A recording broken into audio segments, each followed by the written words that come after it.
Hello everyone, welcome back to my channel. Check out this product I got from Amazon. This is the Gentex cabinet and it costs sub $200. I selected it due to its features and suitable dimensions. The cabinet measures 40 centimeters in depth, 80 centimeters in width, and 179 centimeters in height, making it ideal for any kitchen. The cabinet features 5 shelves, with few of them being adjustable, which can be used to store various kitchen items. The adjustable shelves can be adjusted to store larger items like pots, pans, or utensils. The build quality is made from engineered wood, metal, and polycarbonate, which ensures support and durability. It also features soft closed doors, which is a very nice touch.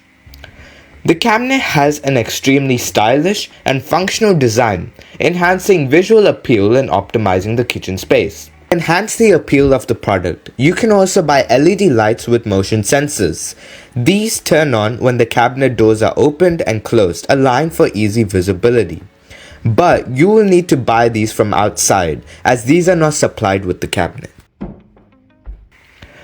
For $198, I believe that this product is worth the money and you should really go check it out. Please check the link in the description for the product. So overall, I recommend this product for anyone looking for a cabinet to easily put in their kitchen. Thank you for watching. If you liked the video, subscribe and have a nice day.